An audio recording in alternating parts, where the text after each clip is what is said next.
everyone म चाहिँ अहिले बाटोमा छु मेरो यता स्कुटीको हावा त्यस्तो छ यति धेरै मेरो ब्यागहरू छ मेरो सामानहरू छ एकदम चिसो यस्तो चिसो छ नि बाफले अहिले 8:56 गएको छ अहिले 9 बजे भनौँ न म चाहिँ उदयपुर बेलटारबाट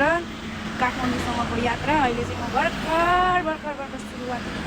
बाटोमै छु यस्तो जान्छ होइन म चाहिँ कटारी पुग्न लागेको छु गाईघाट र कटारीको बिचमा छु अनि यस्तो छ के गर्नु एक्लै अनि यो मेरो फर्स्ट यत्रो लङ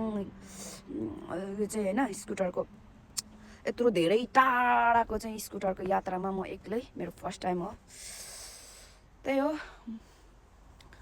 जाडो यस्तो भएर होइन अनि दुईवटा पन्जा बाफ्रे यहाँ मैले 5वटा कपडा लगाएको छु ज्याकेट नै अनि जाँदैछु अहिले चाहिँ म यसो भिडियो बनाउनु पर्यो भनेर बस्दिनँ अब म चल्दिन्छु अहिले पुग्दिनँ भर्खर 9 बजे अहिले त्यही पनि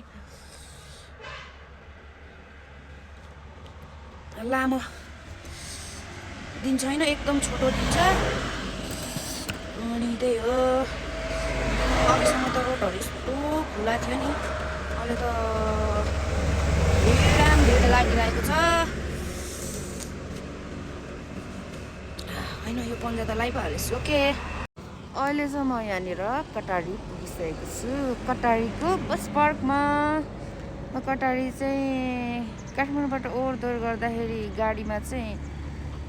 एकचोटि होला सायद यो बाटो चल्दाखेरि पुगेको थिएँ यो पनि 2 वर्ष अगाडि होला सायद अनि आज पहिला टेकेको चाहिँ मैले ठ्याक्क 10 वर्ष पछाडि होइन किनभने म यहाँ बसेको थिएँ पहिला त्यही भएर म एकछिन रोकेर भिडियो गरेँ ओके